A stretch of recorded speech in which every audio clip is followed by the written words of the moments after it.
una maravilla para mí estar en Donosti, en San Sebastián. Estoy a la distancia suficiente como para sentir el aroma de Churruca 5, que es donde nací, y por tanto para mí es un privilegio estar en mi ciudad, a la que tanto amo, ¿no? Y a la que tanto nos acompaña siempre. Bueno, esto es muy de San Sebastián. Te preguntan qué hora es y dices, yo es que soy de San Sebastián. Es muy de aquí el anteponerlo y llevarlo siempre en el corazón, ¿no? En cada momento. No nos lo vamos a decir quienes estamos aquí juntos. Así que, alcalde, presidenta del Colegio Oficial de Enfermería, directora de Enfermería del Hospital, directora de Escuela Universitaria, amigos y amigas. Estos son tiempos muy difíciles incluso para hablar en público, porque antes de hablar casi parecería que uno tiene que pedir perdón, ¿no? Casi hablamos entre avergonzados y consternados. Es difícil no tener algún pudor, incluso alguna vergüenza, algún malestar también ante la situación de desamparo en la que se encuentran muchas personas, ¿no? En todo el mundo, muy cerca de nosotros. Si esto fuera independiente de nuestra sensibilidad o de nuestra voluntad, si no tuviera que ver con nuestra falta de ellas, pues podríamos ir a nuestras cosas, pero ni es casual, ni es indiferente de nuestra acción o de nuestra dejación, y ni es incidental, ni es lateral, sino que responde también a un modo de proceder, de organizarnos institucional, personal y estructuralmente, cómo concebimos las cosas. Y yo creo que sin esa sensibilidad y sin esa voluntad, sin tenerlos a ellos presentes, va por ellos y va por ellas lo que yo diga, pues podemos hacer congresos, estudios, simposios, celebraciones, escribir, leer y hablar, pero nada suple la determinación, la entrega de tener en cuenta a quienes están en situación de mayor dificultad. Porque yo también, a la hora de hablar de salud, quiero hablar de salud social, porque tenemos que responder a vidas que a veces se desviven, vidas de quienes a veces sobreviven, ¿no? Y nosotros no podemos ir por ahí confundiendo la autonomía y la hegemonía del ser humano con la autosuficiencia. En realidad la autosuficiencia es la máxima forma de ignorancia. Si uno hace una lista de las formas de ignorancia, el engreimiento, la indiferencia, el individualismo, la falta de solidaridad, la ingratitud, la insensibilidad, que son formas de ignorancia. En cuanto uno ve a un engreído, ya sabe que está ante un ignorante. Pues una de las formas típicas de engreimiento es pues, el mal llamado realismo. Y este mal llamado realismo es el que nos dice, bueno, ¿qué le vamos a hacer? Si la vida es así, si ha sido siempre así, esto es lo que hay. Así que en cuanto aparezca por la zona alguien con un proyecto de transformación, pues enseguida le dirán, eso es inviable, es usted un ingenuo, pero no es cierto que no haya nada que hacer. Esta coartada de la resignación y de la rendición, de que las cosas son así, siempre han sido así, ¿y qué le vamos a hacer? Me parece que no va nada con el espíritu de quienes se ocupan, como ustedes, de cuidar y de cuidarse. Y digo de cuidarse, porque cuando Alcibíades le preguntó a Sócrates qué tenía que hacer para gobernar, él quería gobernar, le dijo Sócrates, ¿pero tú quieres gobernar? ¿Pero gobernar de verdad? Sí. Bueno, pues si quieres gobernar de verdad, lo primero que tienes que hacer es gobernarte a ti mismo, porque el que no se gobierna a sí mismo, ¿cómo va a gobernar la ciudad? Bueno, así que yo, como es lógico, a las enfermeras y a los enfermeros les deseo salud. Que tengan ustedes muchísima salud, muchísima. Pero que tengan cuidado también en ver qué entienden por la salud que tienen. Porque así como está claro que se puede ser muy buena gente y muy mal enfermero y muy mala enfermera, yo no conozco ningún enfermero que no sea muy buena gente. Y por tanto, ni ninguna enfermera. Y por tanto, esta historia de la buena gente, que es la forma más vulgar que se me ocurre a mí de decir que uno tiene salud. Como yo creo que la salud es contagiosa, y no solo contagiosa la enfermedad, sino que es muy contagiosa la salud. Cuando uno está con personas con salud, sale como renovado, es como si hubiera estado en un sanatorio, como se te pega la salud. Entonces yo lo que les deseo otra vez es salud. Más nos vale dar con profesionales de la salud que tengan alguna salud. Igual tienen alguna enfermedad, pero ya he dicho que conozco a algunos que no tienen ninguna enfermedad, pero no se les ve salud alguna. Porque la salud tiene que ver con la dignidad, con la singularidad, con la autonomía, con la capacidad de libremente elegir posibilidades de vida, de respetar y de ser respetado, de tratar a todos como seres libres e iguales, de luchar contra la inequidad y la no discriminación.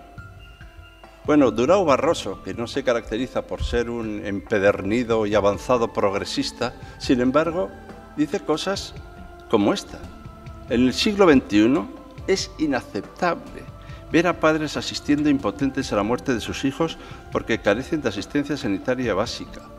Madres obligadas a caminar todo el día con la esperanza de obtener algo de comida o agua potable. Niños y niñas a las que les han borrado su infancia porque tiene que convertirse en adulto antes de tiempo. La palabra que dice es simplemente inaceptable. Así que en cuanto ustedes noten que lo encuentran natural, es que está empeorando su salud. Y por eso tenemos que trabajar en la vía de esta solidaridad para recuperar la confianza en la dignidad ética, para crear espacios de justicia y de libertad y para empezar para crear igualdad de oportunidades. Incluso decir que hay mucho sufrimiento es poco decir. No basta con decir que hay mucho sufrimiento. Lo que hay que decir es que hay hombres y mujeres bien concretos y bien determinados y bien singulares que sufren. Y ustedes lo saben. Nunca hay 462 enfermos. Hay 1, 2, 3, y no sigo con la lista por acabar pronto. Cada ser es singular, irrepetible, insustituible. La dignidad de cada uno de los seres humanos es siempre un fin, nunca un medio. Un ser humano, solo un ser humano, merece ya toda nuestra vida. Si esto lo queremos de verdad, entonces es inquietante considerar que vivimos en un mundo en que no solo hay indiferencia respecto del dolor y el sufrimiento, es que hay quienes efectivamente lo producen. Y ustedes lo saben, porque están cerca. Sufrir lo cambia absolutamente todo. Basta que tengamos un mínimo dolor para que ya encontremos que el estado de cosas es distinto, que todo cambia. Y más inquietante es el dolor y el sufrimiento infringidos, procurados y buscados. Nos desconcierta que haya todavía, me parece increíble, que haya quienes buscan hacer sufrir. Y además es importante saber que lo logran. Y además no siempre en lugares tan recónditos o lejanos como creemos. Es desconcertante cómo hay quienes son insensibles a los sufrimientos que producen sus acciones, sus decisiones. Le llaman efectos colaterales. Y a veces es la simple consecuencia directa de sus actuaciones, que se presentan como muy sensatas, pero son insensibles o parciales o partidistas o insuficientes. Y además, cuando uno tiene la sensación de que es víctima de una injusticia, el estado de necesidad se agrava. ¿Qué podemos hacer? Pues miren, a ustedes no les voy a decir yo cómo ser buen enfermero o buena enfermera, porque ustedes saben perfectamente que el afecto y la palabra es decisivo. Yo me dedico a aspectos que tienen que ver con la educación, y hay tantas teorías de la educación que si usted no quiere llegar a una conclusión, lo mejor es hacer un congreso de expertos. Pero hay algunas convicciones, y una es que hay que querer a los alumnos. Esto lo decía muy bien José Luis San Pedro, que decía, miren, yo siempre he querido a mis alumnos. Y ahora que están ustedes aquí, decía él, ya les voy cogiendo cariño. Bueno, la verdad es que era una persona graciosa. Pero querer a alguien, esperar algo de él, esta es el principio de toda salud. Y la palabra, el afecto cordial, el gesto, la proximidad y la mirada. Eso es irreemplazable. Por supuesto que ustedes además tienen competencia, tienen oficio, tienen preparación profesional, pero si no tienen lo anterior, no sanarán, no sanarán. Y además ustedes no quieren ser asistentes, ustedes quieren ser profesionales centrales en la creación de condiciones para una vida digna y sana. Siendo esto así, la cercanía, la compañía, la palabra, la intervención próxima, la participación, la acción, esto es lo que importa. Y es imprescindible no solo afrontar los efectos del dolor, sino que sean reducidos, luchar contra el sufrimiento y además atajar sus causas y sus causantes. Y no hay amparo para esto, ni tiene que haber reducto, ni tiene que haber impunidad para nadie que cause dolor. Pero en algunos contextos, no ya ustedes, pero parecen más empeñados en instar a aprender a sufrir que a combatir de raíz el dolor y el sufrimiento en cualquier momento. Ustedes saben perfectamente hasta qué punto el dolor deteriora, hasta qué punto el dolor destruye, hasta qué punto el dolor arrasa. Y por tanto, es nuestra misión luchar contra el dolor y el sufrimiento. Y no simplemente enseñar a aprender a sufrir. Es la vida. ¿Qué le vamos a hacer? Pues, ¿qué le vamos a hacer? Luchar contra él. No siempre es posible, porque el dolor y el sufrimiento despliegan sus tentáculos con una eficacia, con la misma eficacia con que la sangre se ramifica por todo el cuerpo. Y ahí incluso se ha llegado a hablar de las nuevas enfermedades del alma, que lleva a formas de sufrimiento tan sofisticadas que logran a veces, con una vecindad contundente, que uno habite cerca, muy cerca del sufrimiento. Está muy cerca el sufrimiento. Sí, aquí se ha dicho una palabra importante, muchas, ¿no? Pero una, somos privilegiados, somos privilegiados. Y la carencia de expectativas y de horizontes de muchos, acuciados por urgencias cotidianas, también genera perjudicados, que no parecen tener en sus propias manos ni siquiera su cotidianidad. El sufrimiento también por los derechos afectados, por las oportunidades ausentes o perdidas, por las perspectivas enturbiadas, por lo que tal vez nunca consiguieron o se malogró, por lo que no alcanzaron del todo. Y esto no nos tiene que ser ajeno. Nosotros queremos escapar a sus afectos. Mala suerte, qué mala suerte. ¿Ha tenido tan mala suerte? Pero a veces el sufrimiento brota de formas de necesidad y de carencia absoluta, de indigencia y de pobreza. De la pobreza, que es la gran soledad. La pobreza es la gran exclusión. La pobreza en todos los sentidos. La pobreza que te hace sentirte desamparado, indefenso, solo, incapacitado para afrontar tu propia solución. Ahí dice, es que yo soy enfermero, es que yo soy enfermera. Pues por eso, pues por eso. Y esto requiere una acción coordinada y permanente, de raíz y radical, para abordar las causas, para atajar colectivamente las situaciones y un compromiso colectivo que no se reduce a intervenciones particulares. Por eso está bien que estemos juntos, que nos reunamos para encontrar fuerzas y razones, que nos colegiemos, que vayamos al colegio, sí, al colegio, que estemos juntos exactamente para tratar de hacer una operación, no solo individual, sino que lo más inquietante y peligroso es la indiferencia que brota del aislamiento, de la indiferencia que brota del individualismo, que es la nouvelle vague, la nueva ola.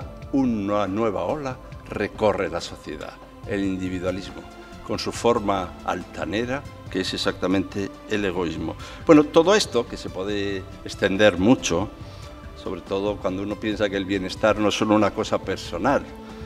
Si no es colectivo el bienestar, no sé qué bienestar es eso. Nadie será libre mientras haya alguien que no lo sea. Y también les digo que no tendremos verdaderamente salud social mientras haya quienes no la tienen. Por eso he dicho y sostengo que la salud no se reduce a la ausencia de enfermedades, que hay quienes no padecen ninguna de las que consideramos convencionalmente enfermedades y sin embargo no tienen ninguna salud. Esto no excluye, al contrario, hace necesaria una adecuada sanidad. ¿Y saben por qué? Porque vivimos en un tiempo enfermo. Bueno, esta frase es de Montaigne, debía ser en su época, ahora hemos debido mejorar mucho, pero por si acaso Montaigne decía, el mundo está enfermo. Y cuando dan la lista de enfermedades de Montaigne, como aquí habrá grandes especialistas en la salud, tomen ustedes nota de la lista de enfermedades de Montaigne, para decir que el mundo está enfermo. Pues el mundo está enfermo por la falta de amistad, por la falta de comunicación, por las guerras, por la persecución de los hombres y de los libros, por la persecución de la América India. Vaya lista de enfermedades más extraña, ¿no? No ha dicho nada del riñón ni del hígado. Estas enfermedades demuestran un concepto de salud, y un concepto de salud que va en la dirección de que precisamente la cultura y la educación constituyen la gran salud. La cultura y la educación combaten la miseria y la ignorancia del mundo. La cultura y la educación son las claves para la libertad, para la equidad y para la cohesión social. Y la educación es siempre en última instancia el gobierno de sí mismo, aprender a ocuparse de sí mismo y de los demás. Y Marco Aurelio dice, bueno, igual todavía estás a tiempo de cuidarte. No sé si estamos ya a tiempo. Dice, pero quizá te puedes hacer a ti mismo, transformarte a ti mismo, reconciliarte contigo mismo, ocuparte de ti mismo, aprender a vivir tu propia vida, hacer de tu propia vida un ejercicio permanente. Y los grecolatinos creían que había una serie de técnicas y de ejercicios para ocuparse y cuidarse de sí, porque veían que cada instante era una enorme oportunidad, una experiencia para abordar el propio dolor, el suyo y el de los demás. Si lo hacemos, ¿sabe lo que nos va a pasar? Yo no digo que vamos a dormir mejor, pero nos va a pasar una cosa que dice Séneca que es hermosísima. Dice que en el momento de ir a dormir, podamos decir con alegría, con una sonrisa en los labios, hoy he vivido, hoy he vivido.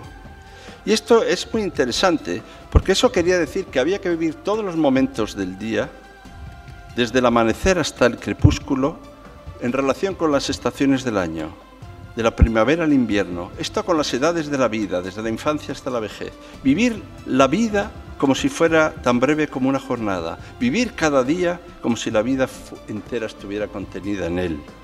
Todas las mañanas, dice, debemos estar en la infancia de la vida, pero vivir toda la duración del día como si la noche fuera el momento de la muerte. A todas horas piensa en hacer lo que tienes entre manos, dice Marco Aurelio, con seriedad meticulosa y sincera, con amor, con libertad y con justicia, y procúrate un tiempo libre para cuidar de ti. Hacen falta pocas cosas en la vida. Mientras todavía es posible, cuida como ciudadano para poder vivir en una comunidad y pertenecer socialmente a ella, para poder vivir en una ciudad. Por eso no basta con dejarse llevar para tener buena salud, sino que uno tiene que intervenir y tiene que dar respuesta a las urgencias de la sociedad y de su propia vida y generar un bienestar individual y colectivo para procurar, en definitiva, la salud social. Y a veces vivimos en contextos en que es mucha banalidad, mucho falseamiento y desfiguración, pero no protegemos los derechos y libertades y no acometemos la miseria, la ignorancia, la pobreza, el dolor y el sufrimiento, no combatimos todas las hambres. Por eso yo creo que la educación es la mejor política social, la más inclusiva. Y ustedes tienen un papel educador extraordinario, decisivo. Son un factor determinante de equidad y además son un factor determinante también a través de la palabra y de la apertura al otro.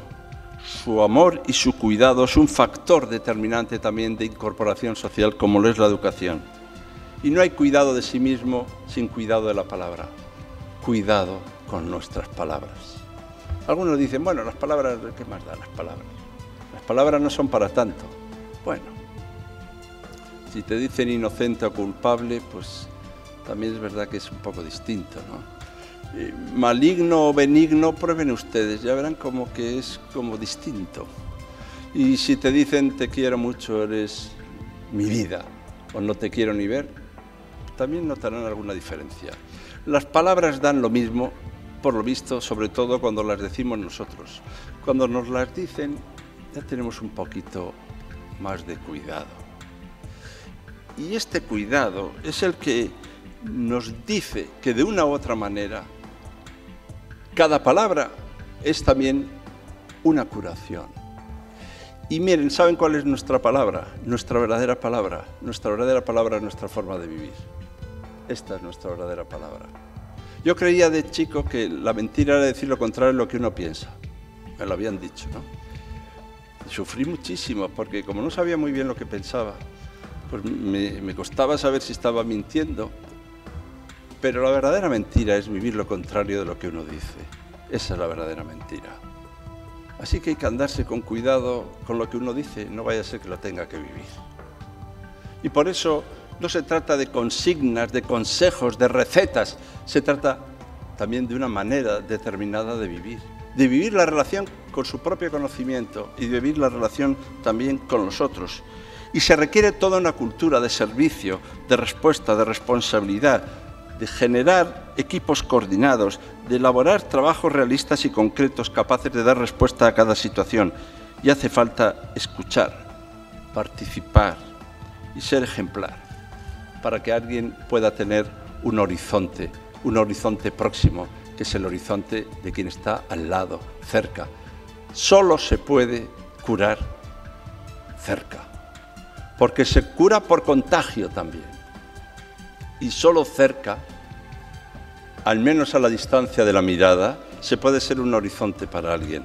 Miren, el horizonte es una cosa muy inquietante, porque en el horizonte no se puede quedar. O sea, si hubiéramos quedado esta tarde en el horizonte, este acto no se hubiera producido, porque según te vas llegando al horizonte, el horizonte se desplaza. Entonces nunca llegas al horizonte. Y Eduardo Galeano dice, entonces, ¿para qué sirve el horizonte? Dice, pues sirve para caminar. Y muchas veces la proximidad de alguien, el estímulo, es un acicate, un aliciente, una razón. Saben que hay gente, lo saben ustedes muy bien, que está esperando ese minuto que pase por allí alguien y le diga algo, le toque la mano, le mire, le hable. Lo saben ustedes muy bien eso. Bueno, pues entonces este cuidado de uno mismo y el cultivo de uno mismo significa, como he dicho, toda una serie de técnicas y de tácticas que tenían que ver con no la fascinación o el ensimismamiento de estar pendiente de sí mismo, sino toda una serie de técnicas y ejercicios. Era casi un ideal socrático que llevaba a que uno, en vez de vivir para los honores, los poderes, las riquezas, se convocaba a ocuparse de sí mismo y de sus ciudadanos. Era toda una ocupación reglada, un trabajo, un procedimiento, y no solo una actitud de conciencia, sino una preparación en cada día de todas las acciones y actividades que uno las hacía, para hacerlas con sumo cuidado. Y esto además tenía que ver con una función curativa y terapéutica. Se decía llegar a ser médico de sí mismo.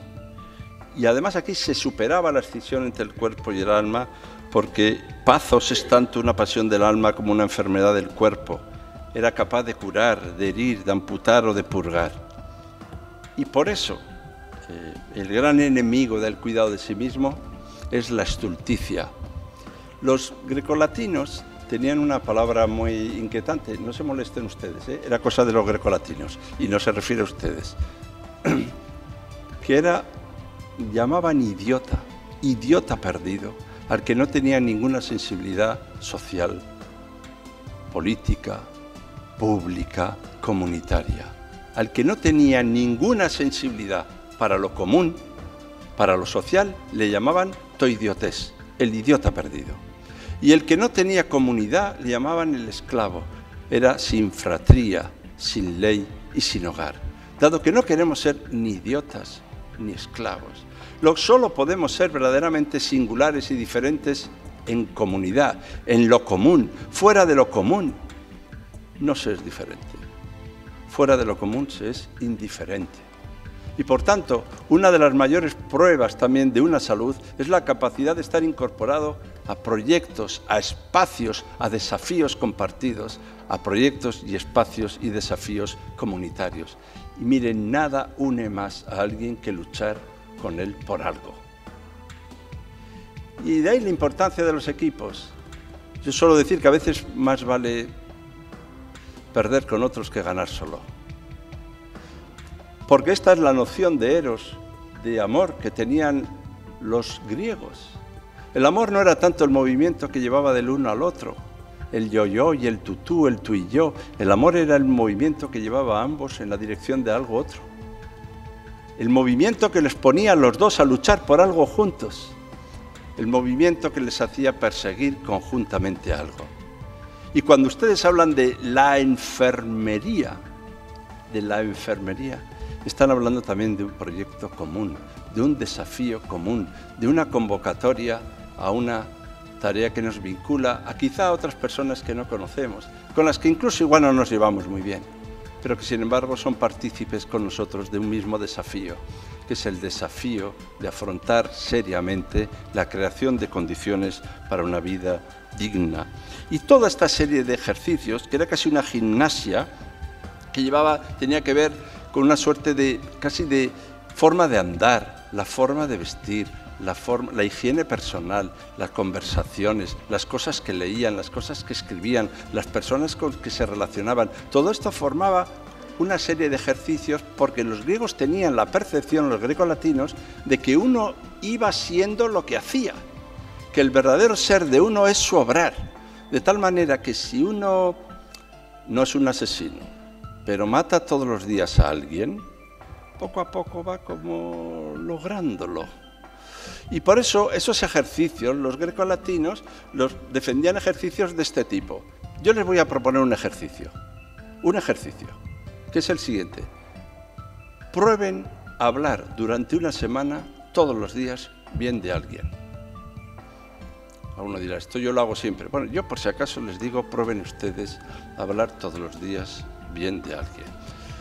Algunos me han dicho, pero es el mismo, se puede cambiar, porque esto es también complicado, buscar 7. Digo, prueben ustedes, prueben a sacar lo mejor de sí mismos, prueben a hacer crecer y brotar lo mejor de cada uno, prueben a que aquello que es más constructivo, les realza más como ser humano, les da más dignidad, prueben a ejercitarse, como hacemos ejercicios físicos, hacer ejercicios también de estos que llaman del espíritu, exactamente los grecolatinos. Y este cuidado no es el cuidado de las paciencias y de los ayunos, de los regímenes de salud, es el cuidado de un verdadero ejercicio que comporta toda una técnica social. Y el cuidado de sí mismo es también el cuidado del lenguaje. Y hagan ejercicios, hagamos ejercicios. Escribir a mano todos los días un poco, prueben. Digamos ya si escriben una carta, esto ya es espectacular. Lo que debe ser abrir el buzón y que uno reciba una carta escrita a mano, que no sea del banco. Alguien que ha escrito tu nombre, que te ha dirigido, alguien que ha hecho el ejercicio físico de poner ahí su mano como Ovidio, que cuando mandaba las cartas a sus libros porque la habían relegado, la habían exilado, besaba el sobre para que llegara la carta besada a sus propios libros. Probemos a escribir, probemos a hablar, probemos a escuchar, probemos a darle importancia también a una serie de acciones y actitudes que no son simplemente el acopio de muchas riquezas, poderes y honores. Luego decimos que los jóvenes de hoy no tienen valores. Ya saben ustedes, los jóvenes de hoy, miren, los jóvenes de hoy reproducen bastante bien algunos valores que nosotros les hemos transmitido. Nuestro afán para vencer de cualquier manera, por encima de todo, a cualquier precio, de tener éxito, de acumular, de vencer, de competir. Todo en términos económicos que han impregnado toda nuestra vida, toda una terminología económica. Ya cuando uno habla de educación es el producto, el cliente, la rentabilidad, la competitividad, todo es una gran tienda. Pues miren, yo he observado que cuando alguien no me gusta mucho lo que hace, se parece un poco a mí. Y si no lo soporto es que es idéntico a mí. Y esto me hace sospechar que esta permanente tensión que tenemos de los jóvenes de hoy tiene mucho que ver con aquello que están reproduciendo también de nuestra verdadera forma de vida. una forma que dice unas cosas y vive otras y que por tanto contagia también una serie de valores. Esto no es para hacer paternalismo con ellos. Es difícil la vida, ¿verdad? Pues lo ha sido siempre. Hay que luchar, ¿verdad? Pues nuestros padres, nuestros abuelos siempre han luchado. Hay que esforzarse, han oído ustedes, ¿verdad? Pues sí, es que ha sido siempre así. No se piensen que esto obedece a la crisis. También la crisis hace sus cositas. Pero desde luego luchar, trabajar, pelear, eso lo hemos aprendido todos nosotros muy pronto. Y además, les quería decir también que hay que ser honrados. Yo sé que ustedes lo son. Pero Kant dice que la honradez es la mejor política. Bueno, Kant llega a decir que la honradez es mejor que la política. Yo, para salvar un poco la situación, digo que la mejor política es la honrada. No, pero Kant es más contundente. Reclama la honradez como una forma de vida. Y yo también les quiero decir que la austeridad es una forma de vida. Me incomoda, me inquieta que se hable de la austeridad cuando no hay nada. Ser austero cuando no hay nada es la cosa más tonta que conozco. Precisamente hay que serlo cuando hay algo.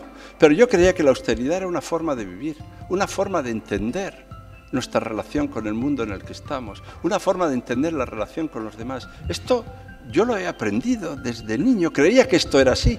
Y ahora de repente oigo que hay que esforzarse, que hay que ser austeros. Digo, ¿esto será que alguien lo acaba de descubrir tras agudos análisis? Esto era una forma de entender la vida. Y esta forma de entender la vida significa que hemos perdido también, por lo visto, alguna salud. Y que se ha roto un cierto pacto social. Y este pacto social, que era el que garantizaba una arquitectura que parece que se está erosionando también por algunas políticas que son las grandes termitas del ajuste. Y estas termitas del ajuste han hecho que Europa se vea atravesada por los 4 jinetes del apocalipsis. Y los 4 jinetes del apocalipsis son el desempleo. Bueno, yo pondría una rayita después de desempleo y pondría y el subempleo, el desempleo y el subempleo, la pobreza, la desigualdad y la xenofobia. Estos 4 jinetes del apocalipsis están demostrando que tenemos mucho que hacer por la salud. Y además requerimos instituciones para hacer por la salud. Y requerimos además poder democrático para hacerlo. Porque ¿saben lo peor que puede ocurrir? Que no basta con tener razón, hay que tener poder. Yo vivo con una persona que de vez en cuando me dice frases que me desconciertan mucho y que agradezco mucho, pero frases del tipo, seamos coloquiales, ¿no? No argumentes, que estamos discutiendo. Bien, esto me parece a mí muy interesante, pero más interesante me parece aún cuando después de discutir me dice, bueno, tienes razón, pero no es verdad. Claro, esto para los que andamos en cosas de filosofía nos hace como sospechar que a veces no basta esto que llamamos la razón, que nos den la razón, tener razón. Hay un problema, que es también el problema exactamente del poder de la verdad, del poder de la buena voluntad de poder, y que no basta simplemente ampararse en la buena voluntad, sino tiene que haber normas, intereses comunes, tiene que haber un sentimiento arraigado, instituciones que generen esa posibilidad, porque cuando no hay imperio de la ley, lo que hay es la ley del imperio. Quería decirles, no solo que cada ser humano es singular, insustituible, incomparable e irrepetible, sino que depende de lo que hagamos, de eso dependerá lo que seamos los seres humanos. Kant, en esta pregunta tan importante de ¿progresa el género humano hacia lo mejor?, da una respuesta, a mí me parece maravillosa, maravillosa, por sencilla. Dice, ¿progresa el género humano hacia lo mejor? Dice él, bueno, eso depende de lo que hagamos, y a mí me parece preciosa. Porque es muy interesante saber que frente a los discursos de lo inexorable, están los discursos de nuestra acción, de nuestra actitud, de nuestra intervención, de nuestra implicación, de nuestra posición, de nuestra decisión, porque es que si no estamos todos los días mirando por la ventana a ver si mejora el mundo, y mientras miramos por la ventana a ver si mejora el mundo, como si fuera una inclemencia meteorológica, como si fuera un asunto del tiempo que va pasando y va pasando en nuestra propia vida, olvidamos que nada humano nos es ajeno. Mientras un solo ser humano no viva dignamente, nosotros no lo seremos de todos. Y cuando ustedes trabajan por la salud, están trabajando por la dignidad de los seres humanos. Cuando ustedes luchan contra el dolor y el sufrimiento, están generando condiciones de vida más dignas, para que ningún hombre sea humillado ni degradado, ni siquiera por su propia situación de falta de salud.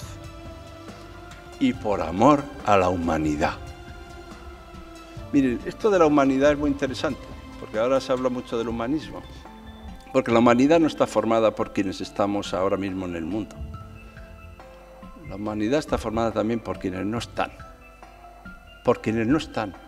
Y ser respetuosos por el legado recibido, por lo que han luchado para traernos hasta aquí. ¿No nos gusta este mundo? Pues recuerden usted cómo era hace 40 años.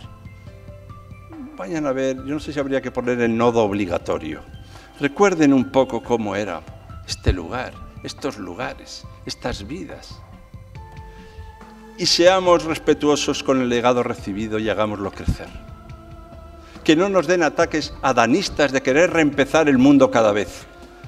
Hagamos crecer el legado recibido. Pero cuidado, que la humanidad no es solo también aquellos que ya no están, es también los que no están todavía. Y por tanto hay una percepción de introducir el futuro en nuestras decisiones, el porvenir en nuestras decisiones, de hacer un desarrollo sostenible, de querer a aquellos a quienes nunca conoceremos. Eso es tener amor a la humanidad. Y de trabajar por ellos sin saber que exactamente, directamente tendrán que ver con nuestra propia existencia. Hay gente que calcula sus años, yo lo he visto.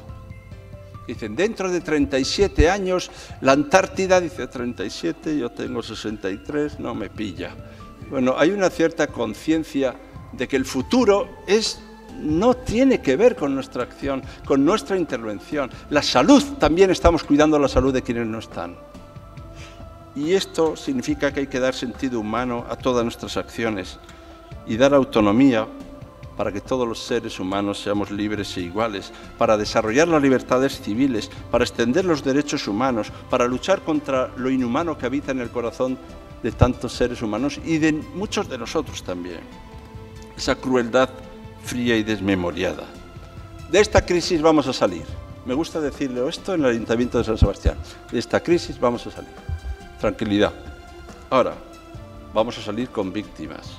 Vamos a salir con qué efectos y con qué consecuencias. ¿Quiénes vamos a salir? ¿Con qué derechos recortados? ¿Con qué situaciones políticas y acciones singulares? Y sobre todo, ¿cómo van a salir los más vulnerables?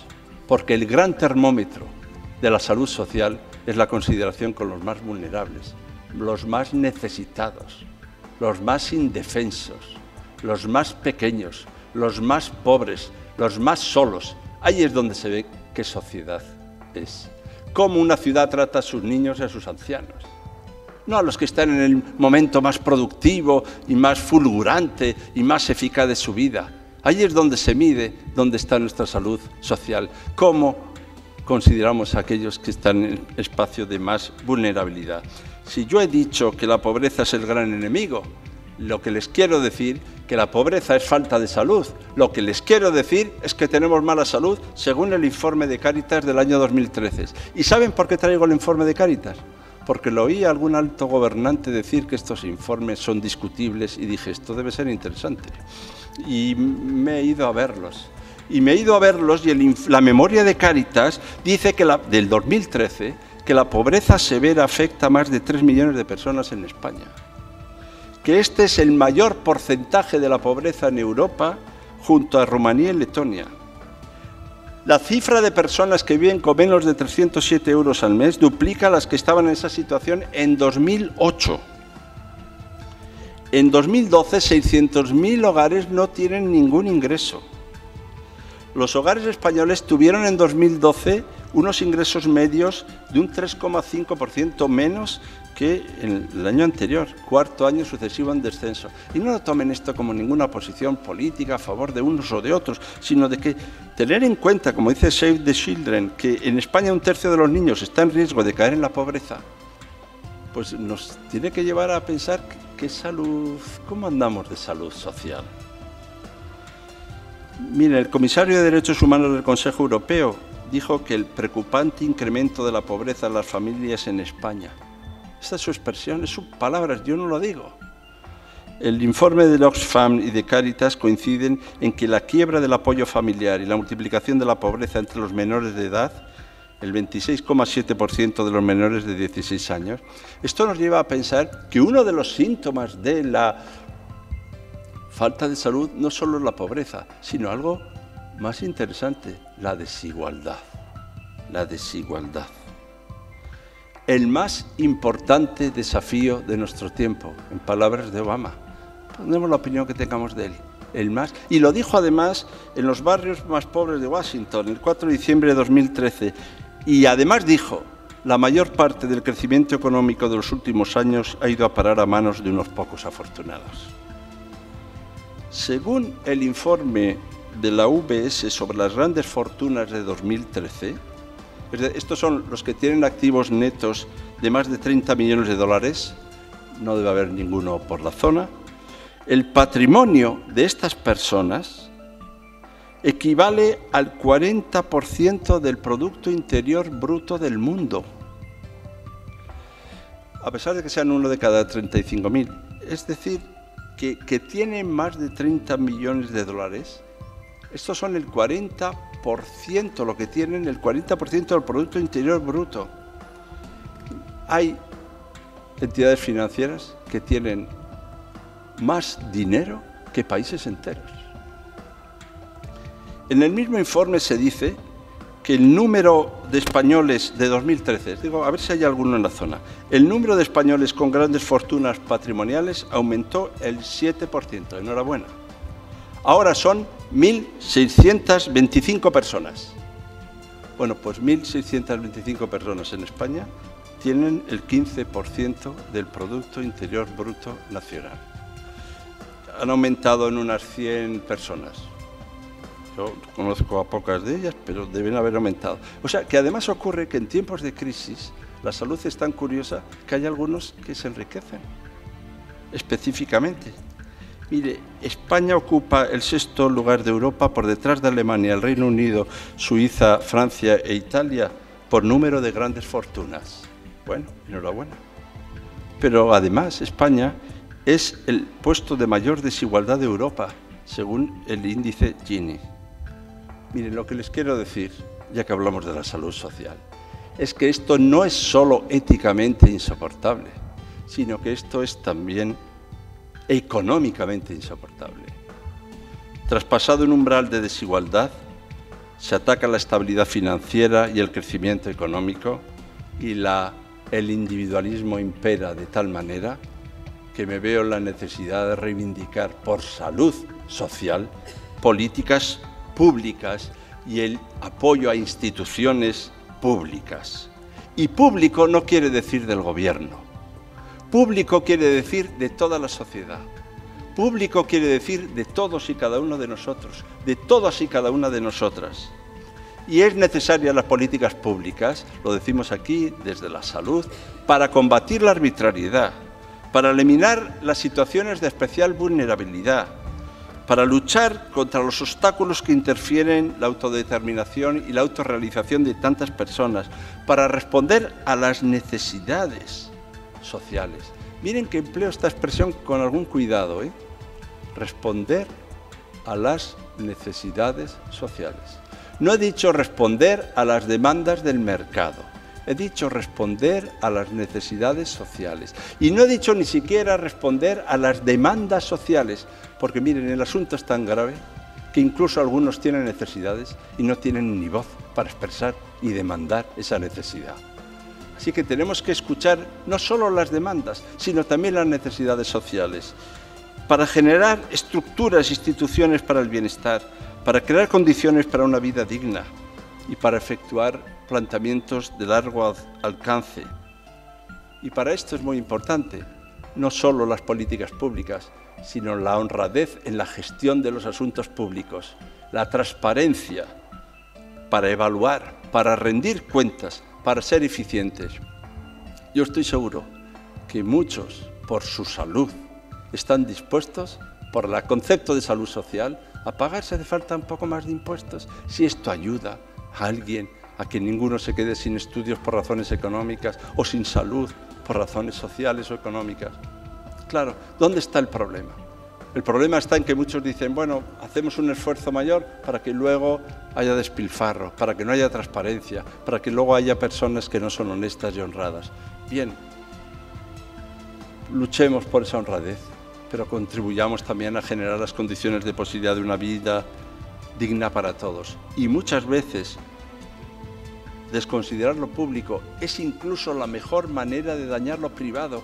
La desconsideración de lo público hace daño también a lo privado y no es por tanto un dilema sin más. A las aulas. Y como yo creo en la educación, quería acabar diciéndoles que me parece que la piedra angular del cambio del concepto de salud social es exactamente la educación. Y que si la prioridad es los más vulnerables, debemos trabajar para que la educación no sea una educación elitista, que en nombre de la calidad significa la pérdida de la equidad, porque la calidad sin equidad es elitismo y discriminación. Y nosotros queremos una educación que alcance a todos, que nadie nunca jamás, por razones sociales y económicas, se vea privado de los estudios. Y el conocimiento, la investigación, la ciencia son aquellos caminos que nos harán verdaderamente crecer. Ustedes merecen el agradecimiento de los ciudadanos. Yo no soy quien para hablar en nombre de ellos, pero ustedes merecen el agradecimiento de los ciudadanos. Ya sé que no debe ser muy divertido siempre su trabajo. Puedo imaginar que no es siempre muy divertido. Puedo imaginar que a veces es duro, exigente, y que ni con toda la competencia, ni con toda la preparación, ni con todo el cuidado y cultivo de uno mismo, a veces encuentra uno las razones, los impulsos y los reconocimientos social para saber que lo que está haciendo es determinante para generar una sociedad distinta. Pero miren, a veces los movimientos mínimos, las luchas ínfimas, las acciones singulares que se producen en una habitación de un hospital, están provocando una verdadera transformación en la sociedad. En vez de lamentarnos, que está bien, y de quejarnos, que está bien, probemos hacer otra cosa, que es reivindicar. Ustedes han conseguido muchas cosas reivindicando, no solo quejándose. ¿Y qué diferencia hay entre quejarse y reivindicar? Pues mucha. Ahora, lo de reivindicar lleva un poco más trabajo. Porque reivindicar es ser insistente, persistente, resistente y coherente. Claro, insistente, persistente, resistente y coherente solo se puede ser si uno tiene convicciones y proyectos. Y la diferencia de los estados de ánimo que tienen días, las convicciones no tienen días porque no son estados de ánimo. Así que yo hoy lo único que quería en esta modesta intervención es también reforzar sus convicciones, no darles una lección. Deleuze dice que una buena lección se parece más a un concierto que a un sermón. Yo lo que quería era concertar con ustedes y en nombre de quienes sabemos muy poco de salud y la necesitamos mucho, agradecerles enormemente su trabajo. Muchas gracias.